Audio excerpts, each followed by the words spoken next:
वन्दे जगत्प्रियकरो करुणावतारो नमस्त्रिकालसत्ताय जगन्नाथसुताय च सविताय सपुत्राय सकलोत्राय ते नमः। हे कृष्ण करुणा सिंधु दीनबंधु जगत्पते गोपीश गोपिकाकांत राधाकांत नमस्तुते।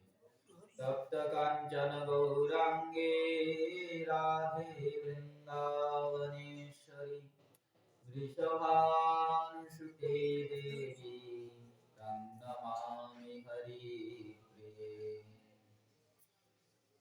यं प्रव्रजन्तमनुपेतमपेतकृत्यं द्वैपायनविरहकातरया विभाव पुत्रेति तन्मयतया त्वरवविनेदो स्तं सर्वभूतहृदयं मुनिमानतस्मि। नारायणं नमस्कृत्य नरं चैव नरोत्तमं देवीं सरस्वतीं व्यासं ततो जयमुदीरये। पूर्वदिव्यरूपधारिणटवारवेशिनं बुधुलिधुशरतनूशिखिपुच्छधारिणं कटितटे पीतधटे वनमालवेष्टितं धनञ्जय पण्डितेन कृष्णप्रेमदर्शितं। जय रूप सनातन भट्ट रघुनाथ श्रीजीव गोपाल भट्ट दास रघुनाथ।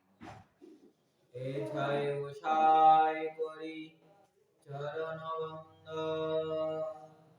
जा हইতে বিঘ্ননাশ অভীষ্টপুরা वाञ्छाकल्पतरुभ्यश्च कृपा सिन्धुभ्येव च पतितानां पावनेभ्यो वैष्णवेभ्यो नमो नमः। दुर्गमे पतिमिन्दैश्च स्खलत्पादगतिर्मुहुः सकृपादष्टिदानेन सन्तवलम्बल भक्तगोष्ठीसहिते गौरांग जय जय। सुनिले भागवती कथा भक्ति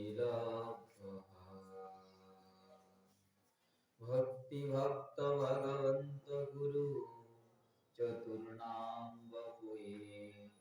इनके पद वंदन किए नासै विघ्न अनेक।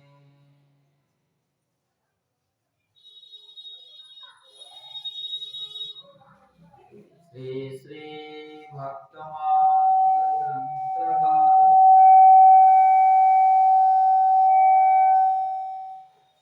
द्वितीय खंड श्री श्री कबीरदास जी। आई अक्षरा छरिबे के लिए वेश किए हिए देखी गाड़ी फिर गई नहीं लागी है। चतुर्भुज रूप प्रभु आनि कई प्रकट कियो लियो फल नयननी को बड़ो बड़ भागी है। शीश धरई हाथ तन साथ मेरे धाम आवो गावो गुण रहो जो लो तेरी मति पागी है। मगह में जाए भक्ति भाव तो दिखाए बहुकुलनी मगाए कोड़ी मिलो हरि रागी है। करुणा वरुणालय परम करुण पतित पावन कलियुग पावन अवतार श्री कृष्ण चैतन्य महाप्रभु श्री श्री नित्यानंद प्रभु श्री श्री अद्वैत प्रभु गदाधर श्रीवासादि समस्त भक्तवृंद गुरु महाराज जी अशेष कृपानुकंपाয় আমরা এই রাধা কুণ্ড তীরে শ্রী শ্রী রাধা রমন জিউর সম্মুখে ভক্ত শিরোমণি ভক্ত আচার্য বৈষ্ণব আচার্য শ্রী শ্রী নাভাজি রচিত শ্রী ভক্তমাল গ্রন্থের দ্বিতীয় খণ্ডে ৬০ সংখ্যক ছপ্পায় নাভাজি বর্ণন করছেন কবিরদাসজির কথা। প্রিয়াজি টিকা করছেন সেই কবিত্ব নম্বর 281। গতকাল আমরা কবিরদাসজির অনেক লীলা বা অনেক ওনার চরিত্র শ্রবণ করে এসেছি। যে প্রকার গোরখনাথ এসেছিল পরীক্ষা করার জন্য, কিন্তু ভক্তির প্রভাব সৃষ্ট দেখিয়ে গোরখনাথকে পরাস্ত করে তার হৃদয়ে ভক্তিকে স্থাপন করলেন। এরকমই কবিরদাসজি রথযাত্রার উপলক্ষে পুরী ধামে গমন করেছিলেন। সেই কি মহানন্দ বৈষ্ণবদের সঙ্গে গিয়েছেন। বিশাল মহোৎসব রথযাত্রা, সবাইকে দর্শন দেওয়ার জন্য জগন্নাথ জিউ, বলরাম জিউ এবং সুভদ্রা মাতা রথে বসে নিজ মন্দির থেকে গুন্ডিচা মন্দির পর্যন্ত গমন করে। বৈষ্ণবরা নৃত্য করেন।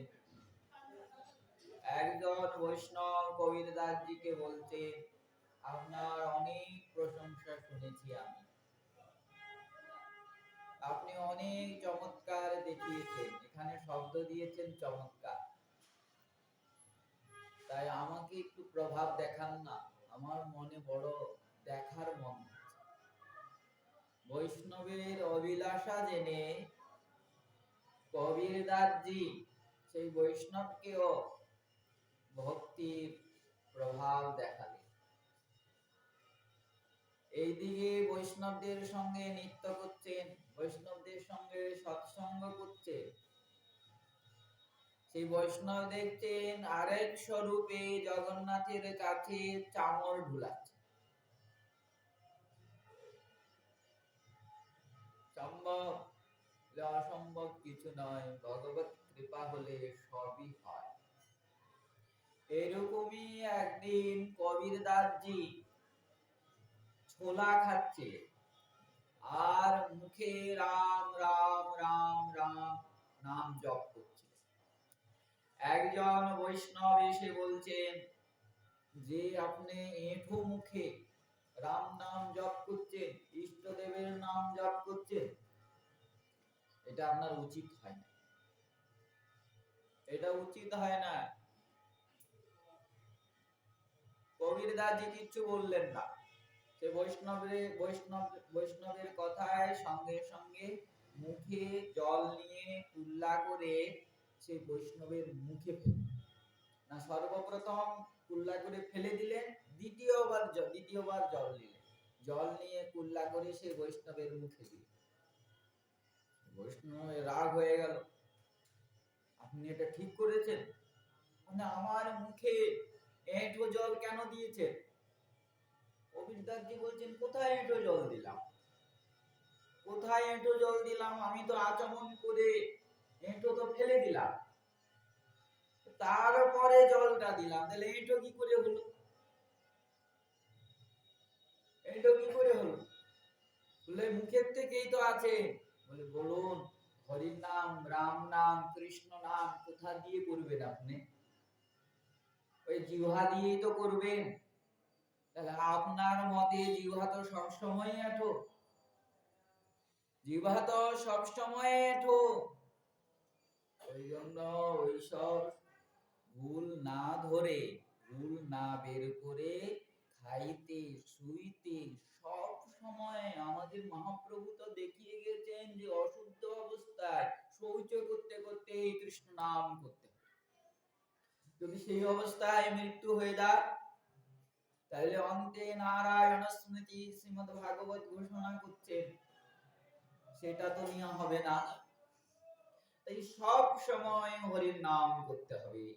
কবিরদাস জি আচরণের দ্বারা সেই বৈষ্ণবকে বুঝিয়ে দিতে। বলক বুখারা দেশের বাদশার পুত্র মারা গেছে। সে শুনেছে ভারতবর্ষে অনেক অলৌকিক বৈষ্ণবরা আছেন, মৃতককেও জীবিত করে দেয়। সেবকদেরকে পূর্ণ ভারতবর্ষে পাঠালেন, যাও কোন বৈষ্ণবকে ধরে নিয়ে আসো, নিবেদন করে নিয়ে আসো কোন বৈষ্ণবকে, যাও যাও। সব সেবকরা চারদিকে গেলেন, অনেক বৈষ্ণবদেরকে নিবেদন করলেন, কেউ আসলেন। শেষে এক সেবক কবিরদাসজিকে নিবেদন। কবিরদাসজি এসেছেন কেন? প্রহ্লাদের অবতার ভক্তি প্রচার করার জন্য। আর এই কলিযুগের জীবকে প্রভাব যতক্ষণ পর্যন্ত না দেখাবেন, কলিযুগের জীব ভজন সাধন করবে না, প্রভুকে মানবে না। আগে প্রমাণ চায়, তারপরে যে। ওই জন্যই তো ব্যাসদেব গোস্বামী পাদ শ্রীমদ্ ভাগবতের আগে শ্রীমদ্ ভাগবতের মাহাত্ম্য দিয়েছে। কবিরদাসজিকে যখন নিবেদন করলেন, কবিরদাসজি গেলেন, দেখছেন শিশু ঘুমিয়ে আছে, শায়িত শিশু। বাদশাহ এসে চরণে লুটিয়ে পড়লেন, রন্ধন করতে করতে নিবেদন করতে, যা চান আমি তাই দিব, কৃপা করে আমার পুত্রকে জীবিত করে দাও। কবিরদাসজি সর্বপ্রথম ডাকলেন, ও তোমার পিতা তোমাকে ডাকছে, তুমি আসো। কোনো সাড়া শব্দ নাই। বলে ভগবান তোমাকে ডাকছে, আসো, বলে কোনো সাড়া শব্দ নাই। যখন কবিরদাসজি বলছেন আমি তোমাকে ডাকছি, বলার সঙ্গে সঙ্গে মৃত শিশু জীবিত হয়ে কবিরদাসজির কাছে এসে গেল। শুনলে মানুষের বিশ্বাস হবে না, কিন্তু এটা সত্য ঘটনা। জীবিত হয়ে কবিরদাসজির কাছে এসে গেলেন। বাদশাহ প্রসন্ন হয়ে বারবার কবিরদাসজিকে প্রণাম করছে, কবিরদাসজিকে নিবেদন করছেন, আপনার আমি কি সেবা করব? যতই সেবা করি আমার এই ঋণের থেকে আমি ঋণ হতে পারব না। আপনার কি চাই? আপনার গ্রাম, দেশ, এই রাজ্য যদি চান আমি আপনাকে রাজ্য দিয়ে দিতে চাই। কবিরদাসজি বলে আমার কিচ্ছু প্রয়োজন নাই, আমি চাই সপরিবারে তোমরা রাম ভক্ত হও, আমার ইষ্টদেবের ভজন করো, এইটাই চাই, আর কিছু। সবাইকে ভক্ত করে কবিরদাসজি সেখান থেকে চলে আসলেন। একবার কবিরদাসজির গৃহে অনেক বৈষ্ণবরা এসেছেন। এখন বৈষ্ণব সেবা হবে, ঘরে কিচ্ছু নাই। পুত্র কমালকে বলছে বৈষ্ণবরা এসেছেন, বৈষ্ণবরা যদি অভুক্ত অবস্থায় গৃহ থেকে যায় আমাদের প্রাণনাথ অপ্রসন্ন হবে, সেবা করবো কি দিয়ে? কিছু যে নাই, চলো আমরা চুরি করতে যাই। এক শেঠের বাড়িতে বাপ আর ছেলে চুরি করতে ঢুকেছে, গাড়ির মধ্যে বেঁধেছে ভালো করে। কবিরদাসজি নিয়ে বের হয়েছে, কমাল পিছনে পিছনে আসছিল। শেঠ বুঝে গেছে, ছুটে এসে কমালের পা ধরেছে, মাথা বাইরে আর পা ভিতরে। কবিরদাসজি দেখছেন কমাল তো এখন ধরা পড়ে গেছে, এক্ষুনি ধরে নিলে এই জিনিসও আমি নিয়ে যেতে পারবো না, আর চিনে গেলে এই দেশের অপমান হবে, গুরুদেবের অপমান হবে। কি বলবে? বলে রামানন্দ আচার্যের শিষ্য কবির দাস পরম বৈষ্ণব এখন চুরি করছে। আমার নিন্দা করুক, আমার দুঃখ নাই, কিন্তু এই বেশের নিন্দা করবে এবং গুরুদেবের নিন্দা করবে, এটা উচিত হবে না। মুখ দেখলে তো চিনে যাবে। তখন কবিরদাসজি কি করলেন? নিজের পুত্রের মস্তক ছেদন করে সঙ্গে করে নিয়ে গেলেন। আমরা শুনি মামা ভাগিনার কথা।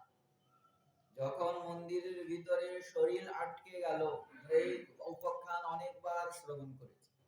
যখন শরীর আটকে গেল, ভাগিনাকে মামা কি বলছে? যদি ধরা পড়ে যায় তাহলে আমরা যে সর্বস্ব ত্যাগ করেছি ওই মন্দিরের জন্য, ওই মন্দির হবে না। চিনে গেলে বেশের নিন্দা হবে। এক কাজ করো, আমার মাথা কেটে নিয়ে যাও। বাধ্য হয়ে ভাগিনা মামার মাথা কেটে নিয়ে গেলেন। সেরকমই কবিরদাসজি নিজের পুত্রের মস্তক কেটে নিয়ে গেলেন। কোন বৈষ্ণবকে বুঝতে দিলেন না, যেরকম শ্রীবাস পণ্ডিত শ্রীমন মহাপ্রভুকে বুঝতে দিলেন না। গৃহের ভিতরে পুত্র মারা গেছে, ক্রন্দন শুনে শ্রীবাস পণ্ডিত ভিতরে যে আত্মীয় স্বজনদেরকে, পুত্রের মাতাকে মানে নিজের স্ত্রীকে মালিনী দেবীকে বলছেন, খবরদার কাঁদতে পারবে না। মানে আরো আকুল হয়ে কাঁদছে।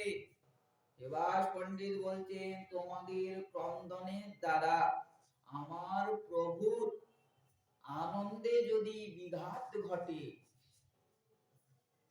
তাহলে আমি গঙ্গায় ঝাঁপ দিয়ে প্রাণ ত্যাগ করি।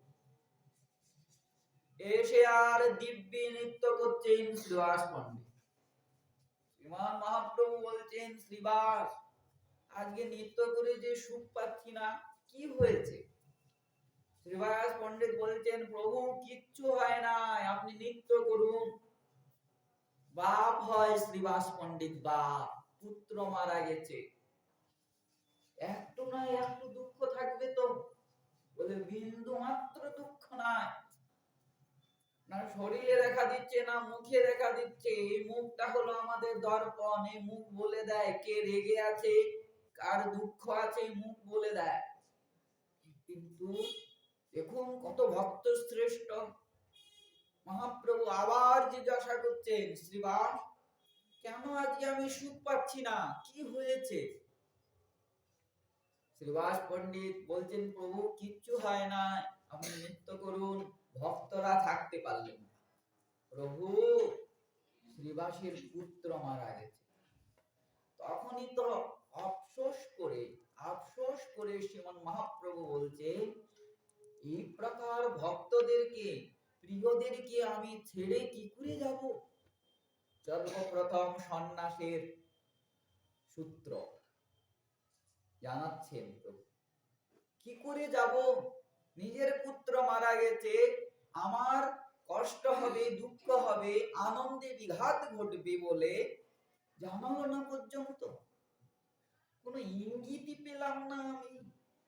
সেরকমই কবিরদাসজি নিজের হাতে নিজের পুত্রকে মেরে আর মাথা সঙ্গে করে নিয়ে এসেছেন, ঘরে রেখে সেই বৈষ্ণবদের জন্য রান্না করেছেন, ভোগ লাগিয়েছেন, বৈষ্ণবদেরকে পারস করেছেন, বৈষ্ণবরা প্রসাদ পেয়েছেন, রাত্রিবাস করেছেন। সকালবেলা বাল্যভোগ করে বৈষ্ণবরা যখন বিদায় নিচ্ছেন, কবিরদাসজি সঙ্গে করে যাচ্ছেন।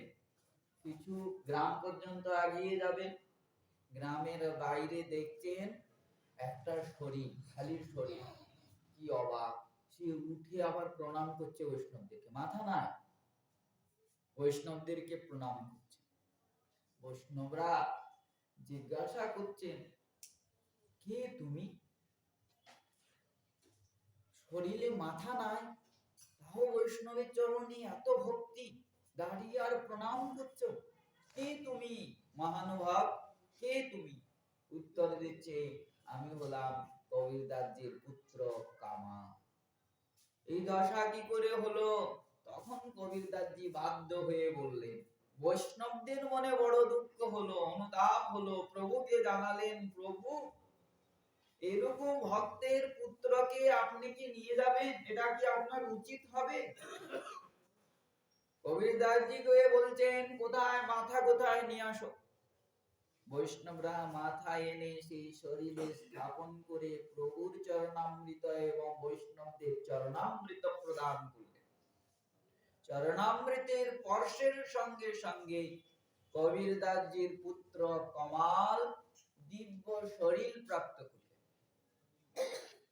এবং বৈষ্ণবদের অশেষ বিশেষ কৃপা লাভ করলেন।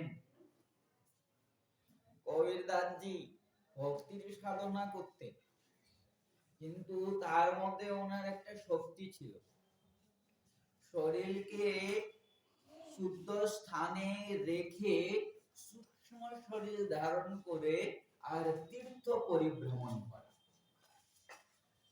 প্রায় উনি তাই করতেন। নিজ ভক্তি মন্ত্রের দ্বারা নিজের শরীরকে বন্ধ করে রাখতেন, তীর্থ ভ্রমণ করতেন, সমাধিস্থ হয়ে থাকতেন।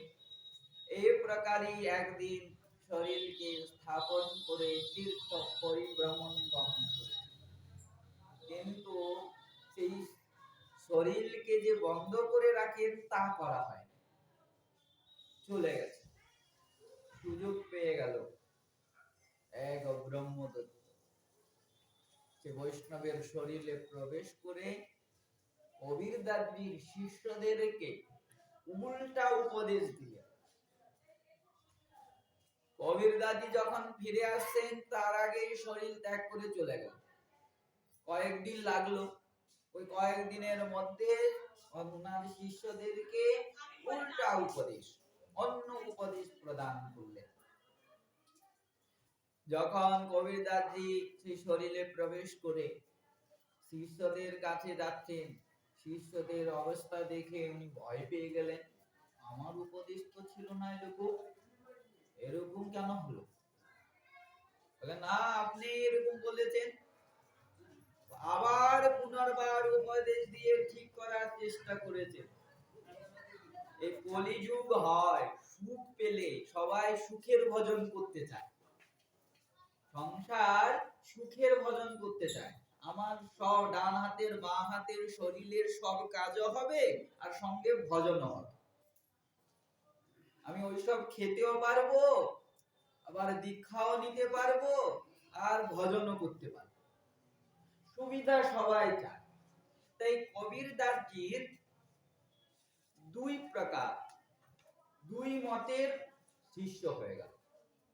কেউ কবিরদাসজির সে কঠোর ভক্তির মতকে গ্রহণ করেছেন, আর কেউ অবজ্ঞা করে ওই যে ব্রহ্মদত্ত উপদেশ দিয়েছে সেই উপদেশটাকে গ্রহণ করেছে।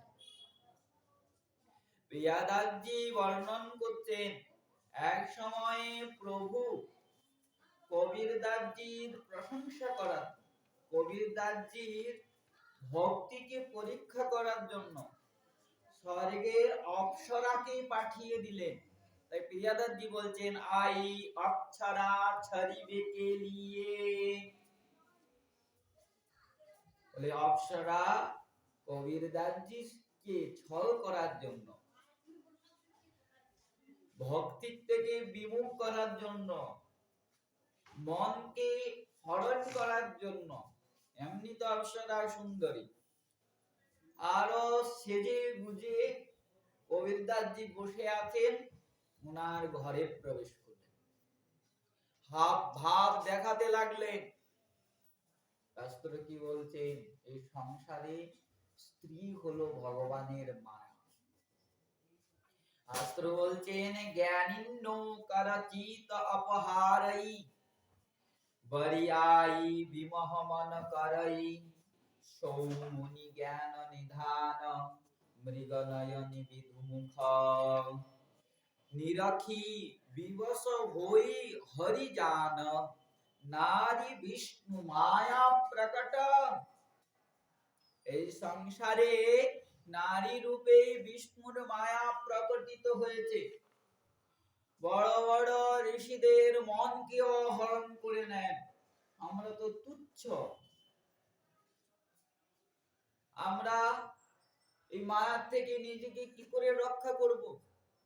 ওইটাই বলছে যো জ্ঞানীন করচিত অপহারই, জ্ঞানীদের, শাস্ত্রজ্ঞদের, তপস্বীদের, যোগীদের মনকে, খনিকে এরা হরণ করে নেয়। দেখুন বিশ্বামিত্র জিউর কথা দেখুন, উনাকে হরণ করেছে মন। তাই বরি আই বিমোহ মন করই, সৌমুনি জ্ঞান নিধান মৃগ নয়নী বিধু মুখ। জ্ঞানীদেরও সেই মৃগ নয়নী নারীর মুখ দর্শন করে পতন হয় দেখা গিয়েছে। তাই হলো নারী হলো বিষ্ণুর মায়া প্রকট। শাস্ত্রে কি বলছেন? কৃষ্ণ হলো সূর্য সম, মায়া অন্ধকার। সূর্য উদয় হলে কি অন্ধকার থাকে? যদি সূর্যকে জিজ্ঞাসা করা হয়, সূর্যদেব অন্ধকার কি প্রকার হয় বলুন দেখি, সূর্যদেব কি বলবেন, কি উত্তর দিবেন? বলে অন্ধকার কি হয় আমি জানি না, আমার সঙ্গে কোনোদিন সাক্ষাৎ হয়।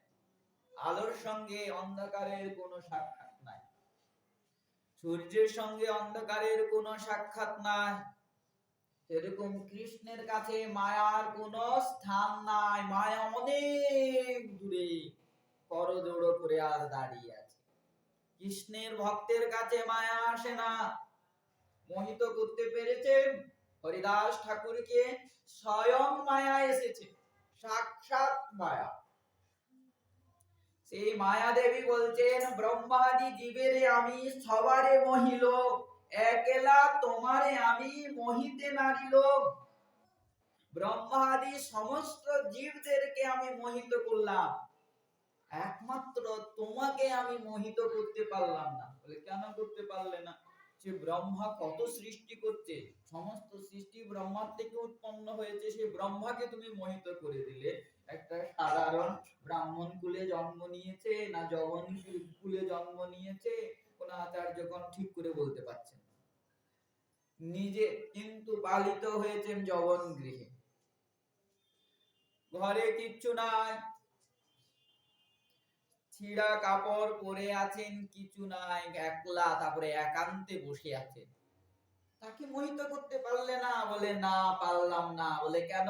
বলে মহাভাগবত তুমি, তোমার দর্শনে, তোমার সংকীর্তন কৃষ্ণ নাম শ্রবণে, তুমি হলে মহাভাগবত। সর্বপ্রথম বলছেন তুমি হলে মহাভাগবত, তোমার হৃদয়ে আছে নিষ্কপট ভক্তি।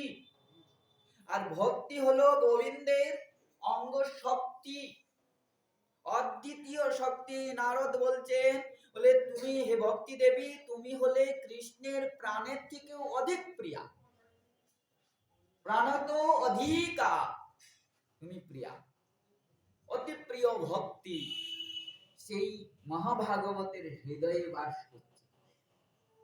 আর ভক্তি যখন বাস করছে, তার মধ্যে তো এই জড় জগতের কাম, ক্রোধ, লোভ, মোহ, অহংকার, অভিমান, মাৎসর্য তো আসতে পারবে না। এটা তো জড় জগতে।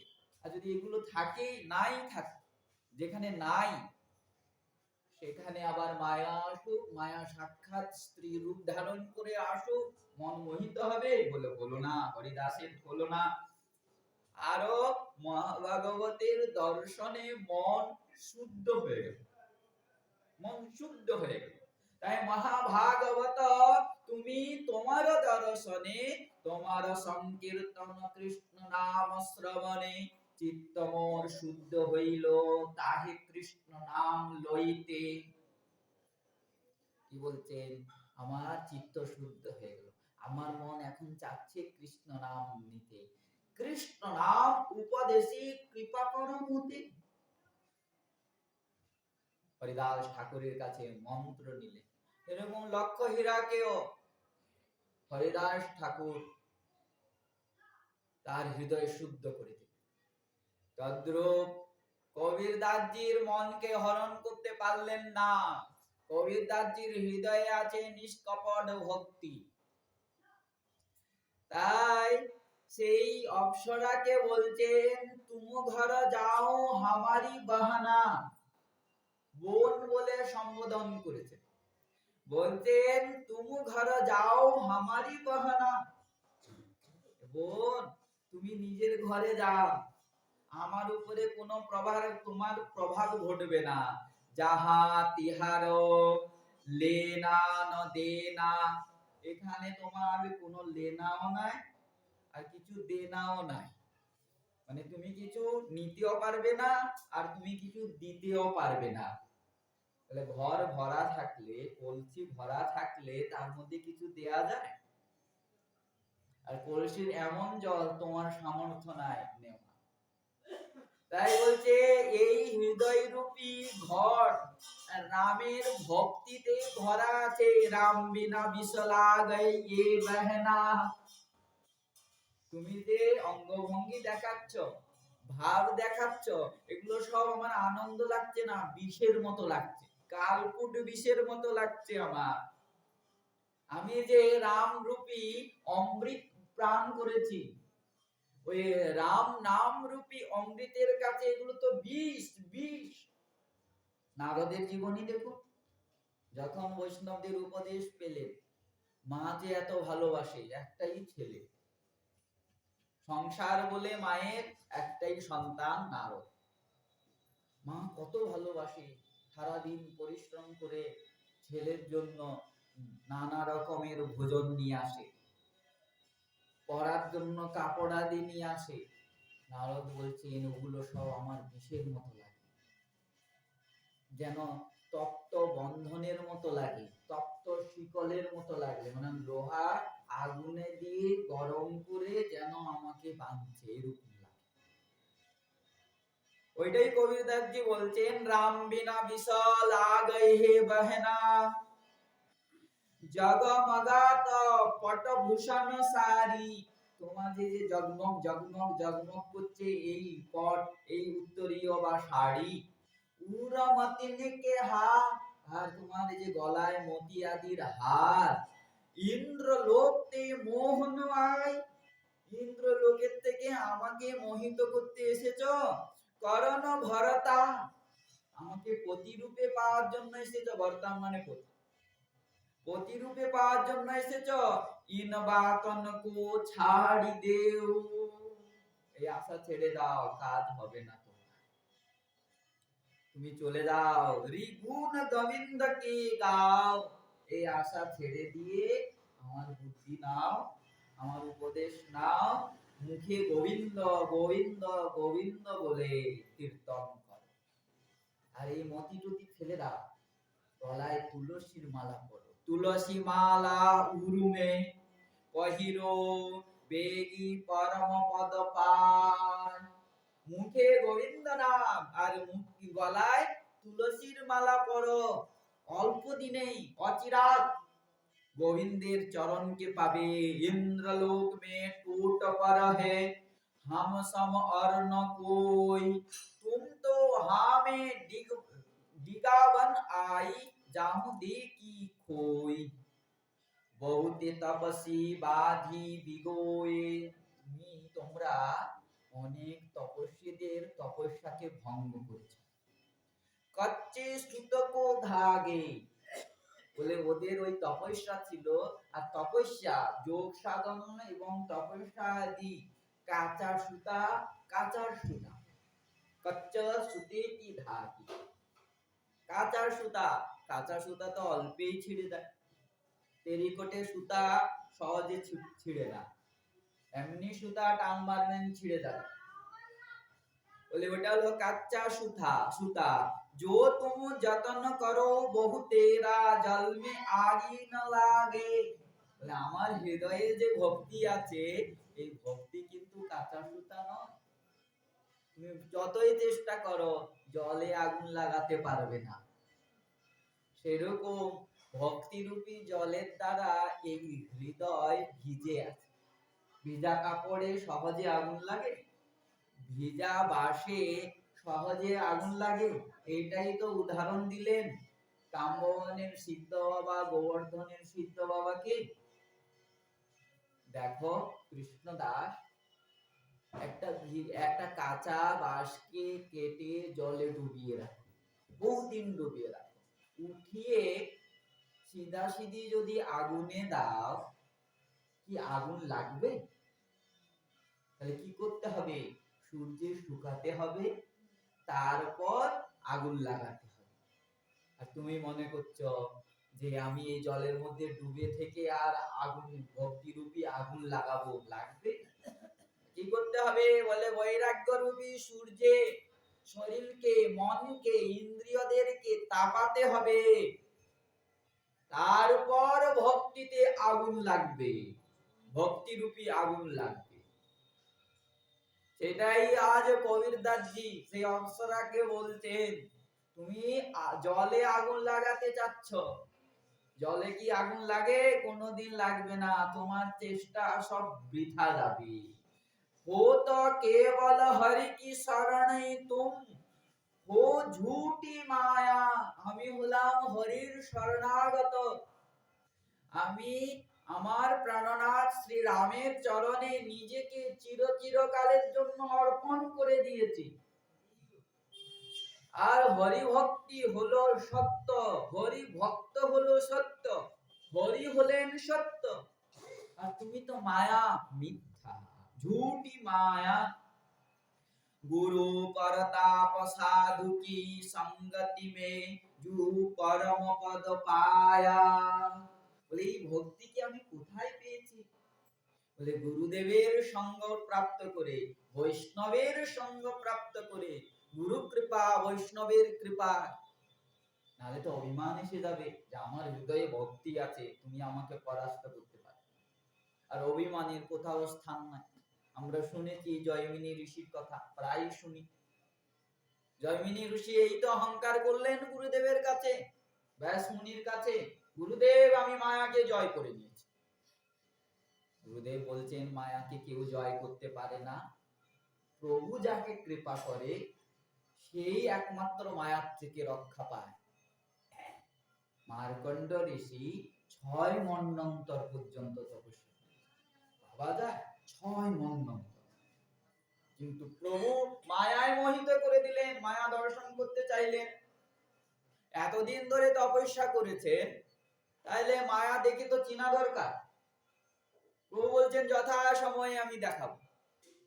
তপস্যা করছেন ঋষি, ঝড় শুরু হলো, বন্যা শুরু হলো, ওনার কুটিয়া ভাসিয়ে নিয়ে যাচ্ছে, ওনার কমণ্ডল ভাসিয়ে নিয়ে যাচ্ছে, ওনার লাঠি ভাসিয়ে নিয়ে যাচ্ছে, ওনার পাশ দিয়ে কুমির, সাপ যাচ্ছে, উনি ভয়ে নিজের ইষ্টদেবের নাম পর্যন্ত ভুলে গেলেন। জলে একবার ডুবাচ্ছে, যখন ডুবায় প্রাণ যায় যায় আর কিছু নাই, কি করে প্রাণ রক্ষা হবে?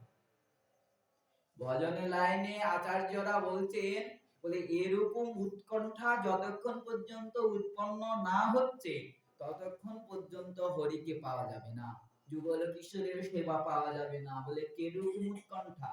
বলে একজনকে যেরকম ডুবিয়ে রাখা, ডুবিয়ে যখন রাখা হয় তখন তার প্রাণ যায় যায় যায় অবস্থা, তখন সে কি চিন্তা করে? সব চিন্তা ত্যাগ করে দেয়, আত্মীয় স্বজন প্রিয়জন সব চিন্তা ত্যাগ করে একটাই চিন্তা করে, কি করে বাঁচবো, আমার প্রাণটা কি করে রক্ষা হবে, আমি এই জলের উপরে কি করে যাব। বলে একটাই চিন্তা, পুরো তীব্র চিন্তা থাকে। বলে এরকম উৎকণ্ঠা, এরকম চিন্তা যতক্ষণ পর্যন্ত আমাদের মনে উৎপন্ন না হচ্ছে ততক্ষণ পর্যন্ত আমরা যুগল কিশোরের সেবাকে পাবো না, পাবো না। সেই মার্কণ্ড ঋষি জলে যখন ডুবে, ইষ্টদেব কিছু কারুরই মনে নাই, 6 মন্বন্তর পর্যন্ত তপস্যা করেছেন, কিন্তু প্রভুর মায়ায় মোহিত হয়েছে। ওই জন্য ব্যাসদেব গোস্বামী পাদ জয়মিনী ঋষিকে বলছেন, অহংকার করো না, প্রভুর মায়াকে কেউ জয় করতে পারে না। ভক্তরা জয় করে প্রভুর কৃপায়, ভক্তরা জয় করে না। মায়া দেবী বলে আমার প্রভুর সেবা করছে, আমার প্রভুর ভজন করছে, না এর অনিষ্ট করব না, এর ভজনের উপযোগী করে দিব। কিন্তু সেই ভক্ত যখন অহংকার করে তখন মায়া প্রভাব দেখায়। বলে কেন? বলে সঠিক রাস্তা দেখানো, উল্টা রাস্তায় চলে গেছিল, প্রভাব দেখিয়ে তার দুষ্প্রভাব দেখিয়ে, তার দুঃখটা জানিয়ে, তার মনে অনুতাপ উৎপন্ন করিয়ে সেই দূর রাস্তার থেকে, উল্টা রাস্তার থেকে সিধা রাস্তায় নিয়ে আসে। এমনি প্রভু বলছে মদ্ভক্তম প্রণশ্যতি, আমার ভক্তির কখনো পতন হয় না। কিন্তু জয়মিনী মুনি মানছে না, বলে ঠিক আছে দেখা যাবে উচিত সব। জয়মিনী মুনি নিজের কুঠিয়ার সামনে, পুরা জঙ্গল, একটাই কুঠিয়া, সেখানে তপস্যা করেন। জঙ্গলে সেই গাছের নিচে বসে আছে, বিশাল ঝড় হয়েছে, তপস্যার প্রভাবে উনার উপরে জল বর্ষা স্পর্শ করছে না।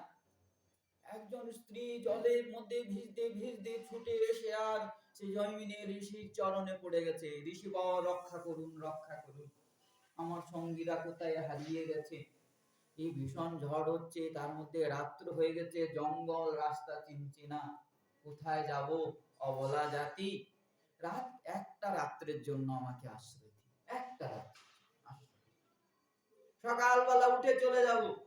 ঋষি বলছে না না, ঋষির কুঠিয়ায়, বৈষ্ণবের সন্তের কুঠিয়ায় নারীর কোনো স্থান নাই, তুমি অন্যত্র যাও। বলে অন্যত্র কোথায় যাব?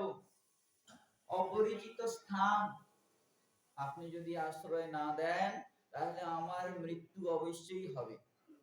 আপনি এটা কি চান? আমি শুনেছি বৈষ্ণবদের হৃদয় নবনীতের মতো কোমল হয়, জীবে দয়া নামে রুচি।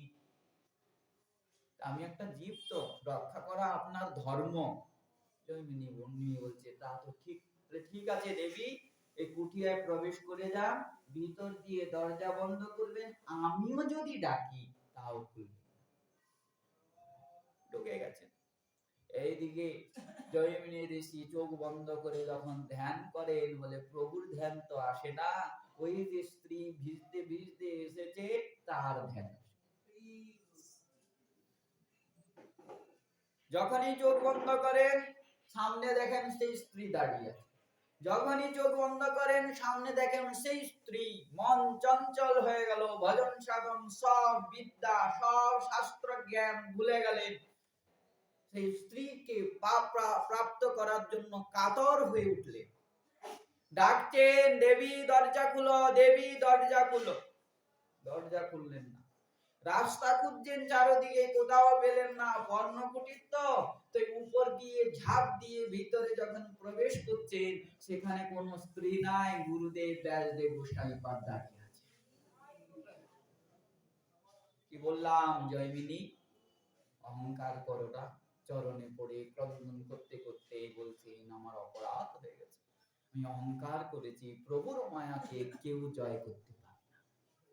তাহলে কবির দাসজি অহংকার হয়ে যাবে না যে আমার হৃদয়ে ভক্তি আছে, সেজন্য বলছেন এই ধন আমার নয়, গুরু কৃপা এবং বৈষ্ণব কৃপায় পেয়েছি, গুরুদেব এবং বৈষ্ণব কৃপা করে আমাকে এই ধন প্রদান করেছেন, তাই গুরু করতাপ সাধু কি সঙ্গতি মে जू परम पद पाया, नाम कबीरा जाति जुलाहा, घर बन रहो उदासी, আমার নাম হলো কবির, জাতিতে আমি জুলাহা, ঘরেই থাকি কিন্তু গুরু কৃপা বৈষ্ণব কৃপায় আমি উদাসীন। বলে ঘরের প্রতি উদাসীন কিন্তু ভক্তির প্রতি আমি আসক্ত। जो तुम मान महत करी आई তো ইক মায়া দুজি মাসি, তুমি এত আশা করে এসেছো, তুমি আমার কি হবে? বলে এক মা হবে আর দ্বিতীয় মাসি হবে। সম্বন্ধ স্থাপন করলেন, আগে তো বোন বললেন, তারপরে বললেন না তুমি আমার মা হবে, না হলে মাসি হবে। শাস্ত্রে কি বলছেন? পরনারীকে কি সম্বন্ধে দর্শন করতে বলছেন?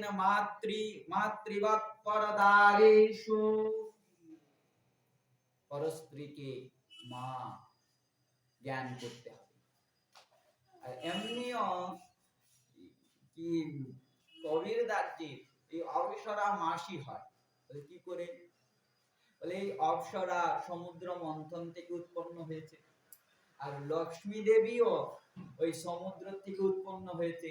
আর লক্ষ্মী সীতা, কবির দাসজি সেই সীতাকে কি বলেন? মা বলেন, প্রভু আর মা। তাহলে মায়ের বোন কি হয়? মাসি হয়। এরকমই একদিন নারদ আকাশ পথে ভ্রমণ করছিল, ওই দিক দিয়ে এক অপ্সরা আসছিল। নারদের শরীরের তেজ দেখে, রূপ দেখে অপ্সরা মুগ্ধ হয়ে গেল, নারদকে প্রাপ্ত করার চেষ্টা শুরু করলেন, অঙ্গভঙ্গি দেখাতে লাগলেন। নারদ হেসে আর বলছেন, কি হলো মাসি, এসব কি হচ্ছে? প্রথম তো কামনা করলেন, তখন বললেন, বলে দেখুন আমার কোনো ইচ্ছা নাই এই রক্ত মাংস শরীর মলমূত্রের আঘাত, আমার কোনো ইচ্ছা নাই। তখন অপ্সরা বলছেন, কি বলেন, আমরা পৃথিবীর নারী নয়, আমরা স্বর্গের নারী। আমাদের অঙ্গের থেকে কস্তুরীর অগরূপ কর্পূরের গন্ধ বের হয়, পদ্মের গন্ধ বের হয়। আমাদের পেটের মধ্যে, গর্ভের মধ্যে মলমূত্র নাই, এই কস্তুরী আদি আছে। দেখতে চাও? সঙ্গে সঙ্গে চিরে দেখালেন। তখন নারদ প্রণাম করে বলছেন যে আমি প্রণাম করি আপনাকে মাসি, আপনাকে প্রণাম করি, ধন্য আপনার গর্ভ। আমি যদি আগে জানতাম আপনার গর্ভের থেকেই আমি জন্মগ্রহণ করতাম, কিন্তু আপনি আমার মা, আপনি আমার মাসি। নারদ লক্ষ্মী দেবীকে মা ডাকেন, লক্ষ্মীর ভগিনী, একই পিতার পুত্রী, তাহলে মাসি হল। আর আচার্যগণের মতে প্রতীচির থেকে, প্রতীচির গর্ভের থেকে এই কবিরদাসজি জন্ম হয়। প্রতীচি অপ্সরা, অপ্সরা বোন, সেই সম্বন্ধে ওই কবিরদাসজি নিজেকে, সেই অপ্সরাকে বলছেন আমার মাসি। পারলেন না,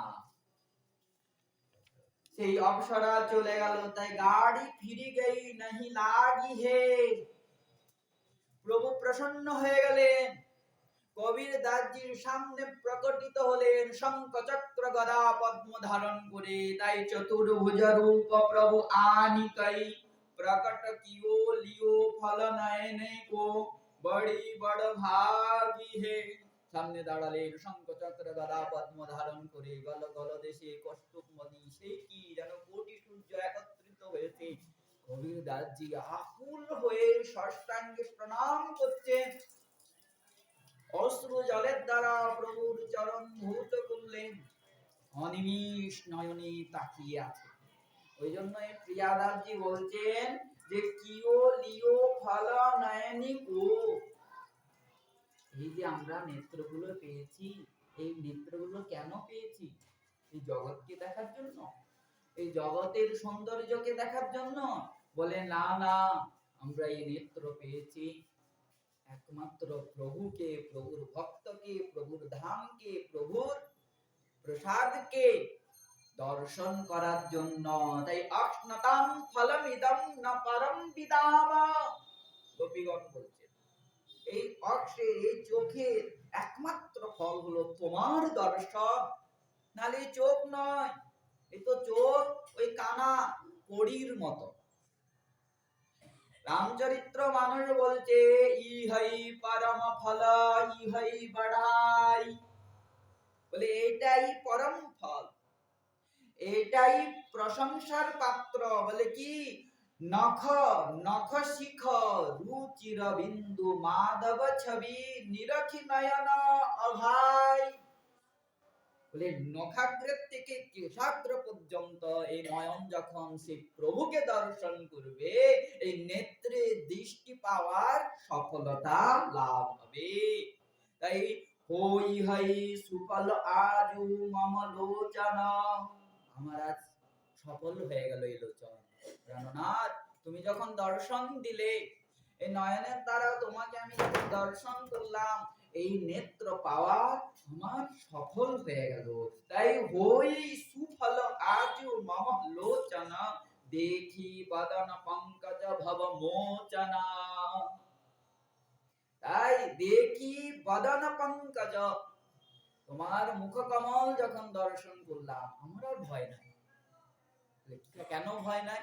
বলি সংসার থেকে উদ্ধার হওয়ার আর ভয় নাই, সংসারে এমন কোন বন্ধন নাই আমাকে বাঁধতে পারে। কেন? তোমার চরণ দর্শন হয়ে গেছে।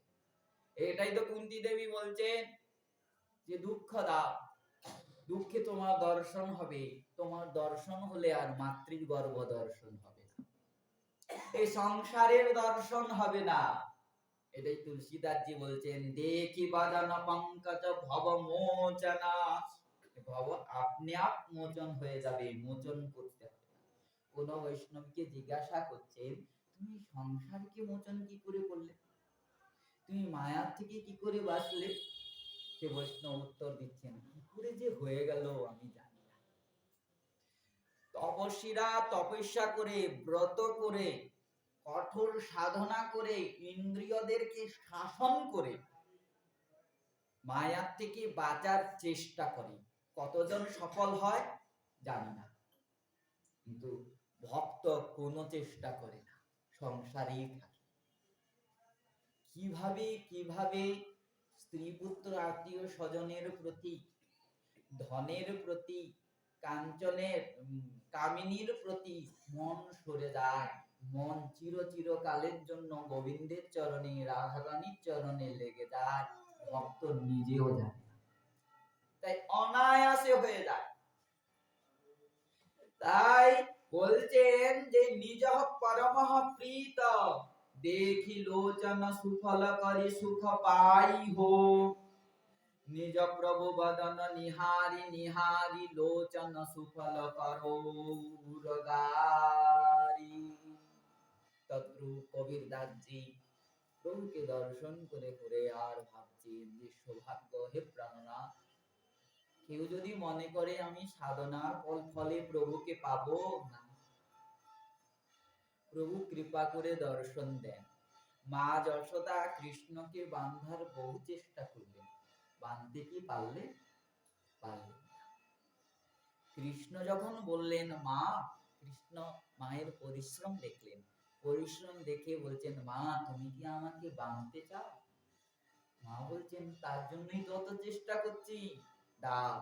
তখনই তো বান্দা পড়লেন, 2 আঙ্গুলি কম ছিল, এই 2 আঙ্গুলটা কি বলে কৃপা, কয়েরি আর পয়াকা, এই দুটাই বাকি ছিল।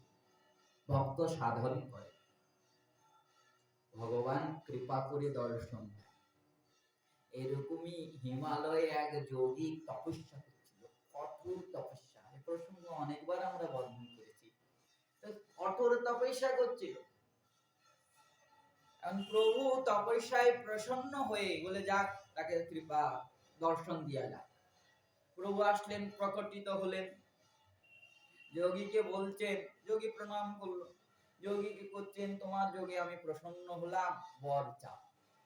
এখন যোগীর হয়ে গেল অহংকার, আমার কি ক্ষমতা, আমি যোগ বলে প্রভুকে প্রকটিত করি না। বলে প্রভু আমাকে বর দিতে চান, আপনাকে বেশি বর দিতে হবে না, আমি যে তপস্যা করেছি সেই তপস্যার যতটুকু ফল সেই ফল আমাকে প্রদান। প্রভু বলছেন এই বেটার হয়ে গেছে অহংকার, এর অহংকার দূর করতে হবে। বলে আমি তো এখন খাতাপত্র নিয়ে আসি নাই, বৈকুণ্ঠেই রয়ে গেল খাতাপত্র, আগে হিসাব করতে হবে তো কত যোগ করেছো, তার ফল কত। ঠিক আছে আমি আগামীকাল আসবো তোমাকে ফল দিয়ে। ঠিক, প্রভু বৈকুণ্ঠে চলে গেলেন, মায়া সৃষ্টি করলেন, দুর্ভিক্ষ শুরু হলো, ভীষণ রৌদ্র, শুকিয়ে গেল গাছপালা, সব জীব মারা গেল। যোগী হতাশ হয়ে গেল, তপস্যা ভুলে গেল, জলের পিপাসায় প্রাণ যায় যায়, জল কোথাও নাই, সরোবরে জল টল শুকিয়ে গেল, হিমালয়ে দেখুন এরকম কি না করতে পারে, শুকিয়ে গেল সব, বিন্দু মাত্র জল নাই, প্রাণ যায় যায়। যোগী একটাই চিন্তা করছে কোথায় জল পায়, কোথায় জল পায়, কোথায় জল পায়। তখনই প্রভু এক পথিকের রূপ ধারণ করে কাকে একটা মাথায় একটা কলস নিয়ে, জলের কলস নিয়ে আর ওই দিক দিয়ে যাচ্ছিল। সেই যোগী, সেই তপস্বী ডেকে ডেকে বলছেন ও পথিক আমাকে একটু জল পান করিয়ে দাও, নাহলে আমার প্রাণ যাবে। প্রভু ছল করছেন, ছল করে বলছে না না, আমার যাত্রীরা, আমার প্রিয়জনরা বসে আছে জলের আশায়, তাদের জন্য আমি জল নিয়ে যাচ্ছি, তোমাকে দিতে পারবো না। তুমি কি হে, একটা তপস্বী জল পিপাসায় ছটফট করছে, তাকে জল দিবে না? বলে না না, বলে তোমাকে আমি অনেক কিছু দিব, আসো তো আমার কাছে। এখন প্রভু আসলেন, সুযোগ পেয়ে গেলেন, দিব বলেছে, জল পান করালেন, ঢক ঢক করে সেই কলসির অর্ধেক জল পান করলেন। সেই তপস্বী প্রসন্ন হয়ে বলে, তুমি আমার প্রাণ রক্ষা করলে, কি দিব কি দিব, এতদিন তপস্যা করেছি, সেই তপস্যার অর্ধেক তোমাকে প্রদান।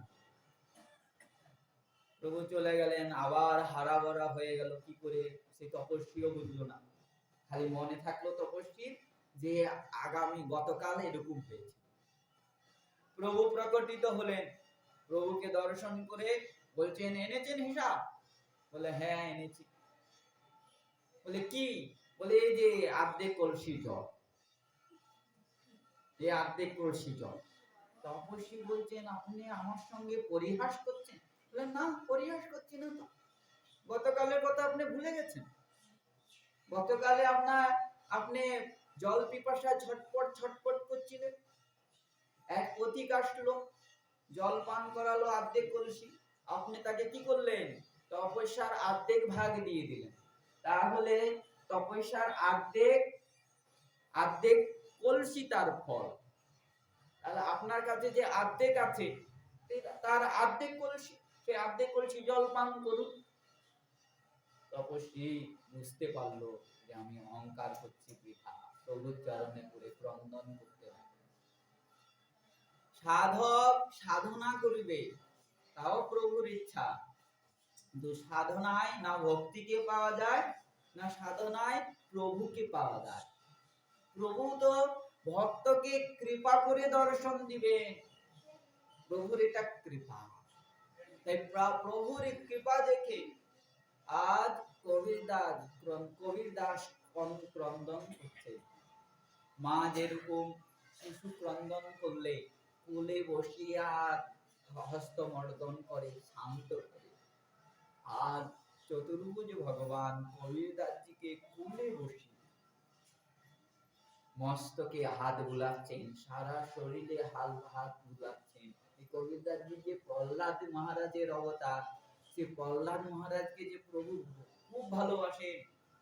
যখন কেউ শান্ত করতে পারলেন না নরসিংহ ভগবানকে, প্রহ্লাদ মহারাজ যখন প্রণাম করলেন, এই প্রহ্লাদ মহারাজকে কোলে নিয়ে আর প্রভু লেহন করছিলেন, সেই ভাব উৎপন্ন হয়েছে প্রভু। তাই কবির দাসজিকে কোলে বসিয়ে আর লেহন করছে, শরীরে মস্তক মর্দন করছে। প্রভু বলছেন, কবির এখন হয়ে গেছে অনেক দিন, এখন চলো আমার ধামে। তাই মেয়ের ধাম আবো। কবির দাসজি ক্রন্দন করতে লাগলেন। প্রভু জিজ্ঞাসা করছেন, তুমি ক্রন্দন করছো কেন? তুমি ক্রন্দন করছো কেন? ক্রন্দন কেন করছো? বলে রাম বুলাব ভেজিয়া দিয়া কবির রোয়। প্রভু যখন বললেন তখন ক্রন্দন করছেন। বলে কেন? বলে প্রভু আমি এই স্থান ছেড়ে যেতে চাই না। কেন? বৈকুণ্ঠে না সৎসঙ্গ আছে, না সাধন আছে, তাই আমি এখানে থাকতে চাই। जो सुख इह सत्संग में सो वैकुंठ न होय। এই পৃথিবীতে সৎসঙ্গে যে সুখ, বৈকুণ্ঠে যেও সেই সুখ লাভ হয় না। তাই সাধকরা বারবার আসতে চায়, সাধন করব, সাধনের একটা আনন্দ, অলৌকিক আনন্দ। বাইরের থেকে লোক দেখে সাধক ক্রন্দন করছে বলে দুঃখে ক্রন্দন করছে না, আনন্দে ক্রন্দন করছে, মহানন্দে ক্রন্দন করছেন। হরিদাসজি ওই জন্য বলছেন, প্রভু আমি যেতে পারি। আর তুমি বলছো যে এই সঙ্গে নিয়ে যাবে, আমি যাব না, না আমি এই কাশিতে মরতে চাই। যদি আমাকে মরতে হয় আমি মরবো না, মগধ থেকে না মগহৎ থেকে শরীরে আমি বৈকুণ্ঠে। কাশিতে মরলে তো মুক্তি লাভ হবেই, এতে কোনো সন্দেহ নাই। শ্রুতি নিজে প্রমাণ দিচ্ছেন। শ্রুতি বলছেন কাশ্যা মরণম, কাশ্যা হি মরণাৎ মুক্তি, কাশীতে মরলেই মুক্তি লাভ হবে। রামচরিত্র মানসে তুলসীদাসজি বলছেন, যোগ কোটি করি যোগতি, কোটি যোগ সাধনা করে যে গতি লাভ হয়, হরিশ মাগত মুনি সকুচা। প্রভুর কাছে যে মুক্তি চাইতে সংকোচ বোধ করেন যে যোগীরা, বলে বেদ বিহিত তেহি পদ পুরারি পুর কীট পতঙ্গ সমাহি। কাশীতে কীট পতঙ্গ যদি মরে যায়, ত্রিপুরারি মানে সদাশিব সেই মুক্তি প্রদান করে। যোগতি অগম মহামুনি দুর্লভ कहत संत श्रुति सकल पुराण। বলে যেই গতিকে মুনিরা প্রার্থনা করে, তাই যোগতি অগম মহামুনি দুর্লভ, মহামুনির যে দুর্লভ, বৈষ্ণবরা বলেন, শ্রুতি বলেন, শাস্ত্র বলেন, সোগতি মরণ কাল আপন পুরদেত সদাশিব সবই সমান। বলছেন যে কাশীতে কীট পতঙ্গেরও যদি মৃত্যু হয়, সদাশিব অনায়াসে সেই গতিকে প্রদান করে। যোগতি অগম মহামুনি গাবে, তব পুর পতঙ্গ হু পাবে। কাশীতে মরলে তো মুক্তি লাভ হবে, তাহলে সেখানে তো আর ভক্তির প্রভাব হলো না, ওইটা কাশী ধামের প্রভাব হলো। আমি মগহর থেকে সশরীরে প্রভু তোমার ধামে যেতে চাই। অভিপ্রায় কি? বলে ভক্তির প্রভাব দেখানো। মগহ কি? বলছেন সূর্য বংশে এক রাজা জন্ম নিয়েছিল, ত্রিশং, অযোধ্যার রাজা ত্রিশং। একদিন কুলগুরু বৈশিষ্ট্য মুনির কাছে গেলেন, গুরুদেব আমি সশরীরে স্বর্গে যেতে চাই, ওই জন্য আপনি যজ্ঞ করুন। বৈশিষ্ট্য মুনি বলছে, না, এটা বেদ বিরুদ্ধ কর্ম, মানব কখনো সশরীরে স্বর্গে যেতে পারবে না, মরে দেব শরীর প্রাপ্ত করে স্বর্গে যাবে, এটা হলো নিয়ম, আমি নিয়মের বিধির অতিক্রম করব না। তখন বৈশিষ্ট্য মুনির পুত্রের কাছে গেলেন ত্রিশঙ্ক, যখন নিবেদন করলেন, পুত্র বলছেন যেখানে পিতা মানা করে দিয়েছে, তাহলে আমি কি করে করব, আমিও পারবো না। তখন ক্রোধ করে ত্রিশঙ্কু বলছে, ঠিক আছে, আমি গুরু ত্যাগ করে অন্য গুরু নিব, আমি অন্য গুরু গ্রহণ করব, আর এই শরীরেই স্বর্গে যাব। তখন পুত্রের হয়ে গেল ক্রোধ, অভিশাপ দিলেন, যাও তুমি চান্ডাল হয়ে। ওই চান্ডাল হওয়া অবস্থায় বিশ্বামিত্রের চরণাশ্রয় করলেন। আর বিশ্বামিত্র এবং বৈশিষ্ট্যের মধ্যে বিবাদ ছিল, ঝগড়া ছিল, ভীষণ ঝগড়া। সবাই মেনে নিয়েছেন ব্রহ্মর্ষি রূপে, কিন্তু বৈশিষ্ট্য মুনি মানেন না। আর যতক্ষণ পর্যন্ত বৈশিষ্ট্য মুনি হস্তলিপি দিবেন না, ততক্ষণ পর্যন্ত উনি ব্রহ্মর্ষি হতে পারবেন না। এই নিয়ে বিবাদ। তাই ওই বিবাদ, ঈর্ষায় বশীভূত হয়ে বিশ্বামিত্র মুনি স্বীকার করে নিলেন ত্রিশঙ্কুকে স্বর্গে পাঠান, যজ্ঞ শুরু করলেন। কিন্তু দেবতারা যজ্ঞের ভাগ গ্রহণ করলেন, তাই যজ্ঞে কোনো ফল লাভ হলো না। তখন বিশ্বামিত্র মুনি নিজের তপস্যা বলে ত্রিশঙ্কুকে স্বর্গে পাঠান। ইন্দ্র দেখে ধাক্কা দিয়ে রথ সমেত নিচে ফেলে, যখন পড়ছে ত্রাহি ত্রাহি, রক্ষা করো গুরুদেব, রক্ষা করো, তখন বিশ্বামিত্র মিত্র মুনি নিজের তপবলে দ্বিতীয় একটা স্বর্গ রচনা করতে লাগলেন। সপ্ত ঋষি মন্ডল এবং নক্ষত্র মন্ডল পর্যন্ত বানালেন। তখন সমস্ত দেবতারা এসে, কেননা সেই স্বর্গের তো সম্মান থাকবে না, এই স্বর্গ বানিয়ে, এই সমস্ত দেবতারা এসে বিশ্বামিত্রের স্তুতি করলেন। ঋষি প্রসন্ন হয়ে গেলেন, কিন্তু বললেন ত্রিশঙ্কু ওরকমই থাকবে, উল্টা লটকেই আছে।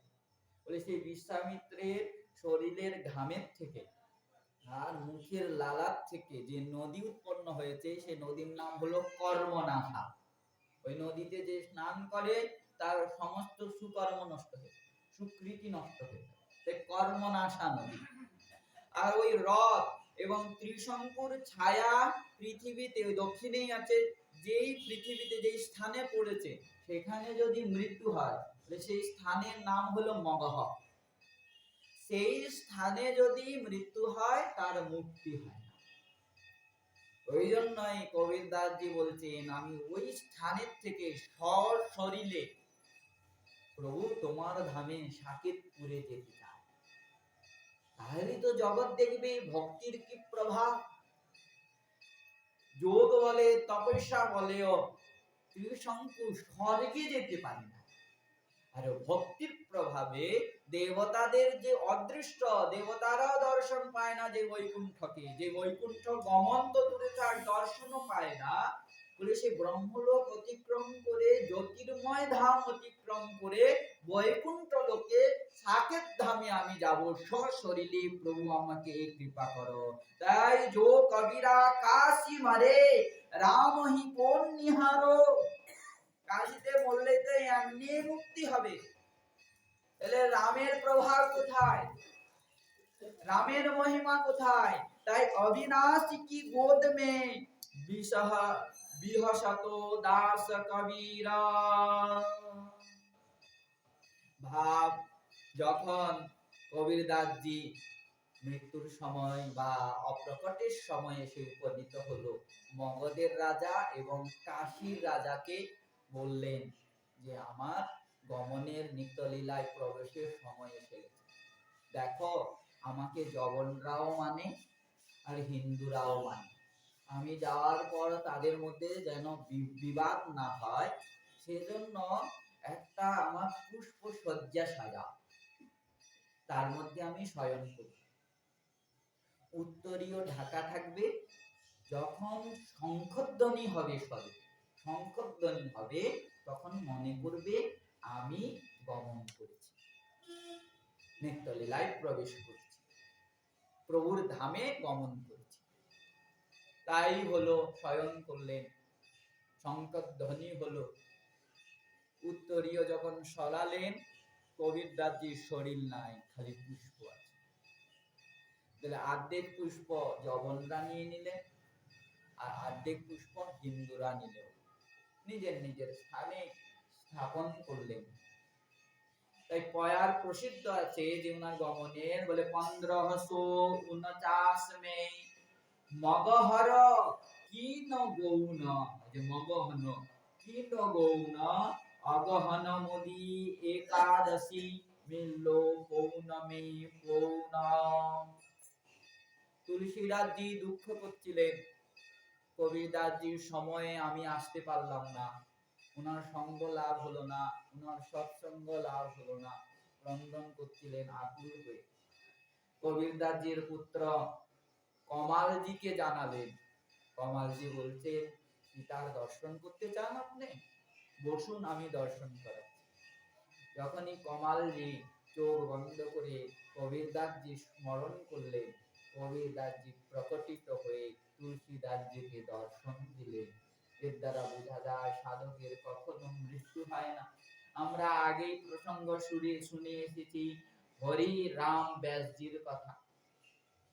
যমুনা থেকে প্রকটিত হয়ে সেই হরি রাম ব্যাসজিকে দর্শন দিলেন এবং বললেন, প্রভুর আদেশ, আমি কি করব এরকম শুষ্ক কবিতাদি লেখার জন্য।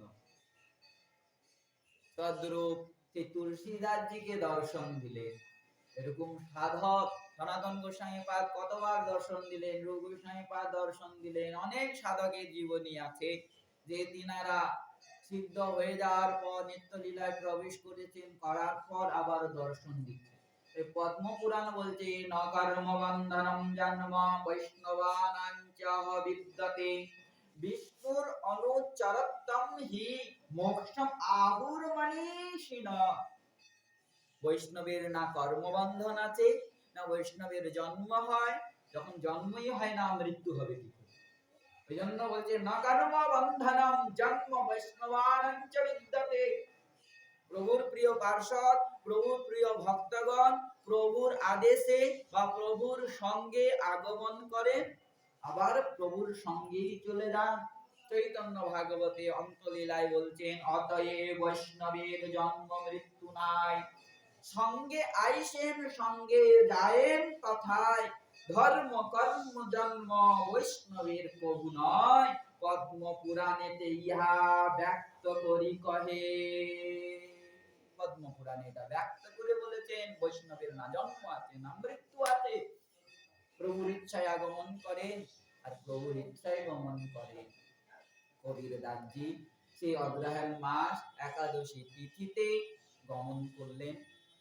এত দূর পর্যন্ত হলো কবির দাসজির কথা। বলিয়ে কবির দাস জিউ কি, রামানন্দ আচার্য জিউ কি, রক্তমাল গ্রন্থ কি, নাভা জিউ কি, প্রিয়া দাস জিউ কি, শ্রী শ্রী রাধা রমনলাল জিউ কি, শ্রী কৃষ্ণ চৈতন্য মহাপ্রভু কি, শ্রীমন নিত্যানন্দ প্রভু কি, শ্রী শ্রী অদ্বৈত প্রভু কি, গদাধর শ্রীবাস पंडित की, समस्त गौर भक्त वृंद की, श्री श्री धनंजय पंडित गोस्वामी पाद की, छड़ गोस्वामी पाद की, श्री श्री कृष्णदास ब्रह्मचारी जीव की, सदगुरु भगवान की जय। जय श्री राधे श्याम निताय गौर हरि बोल।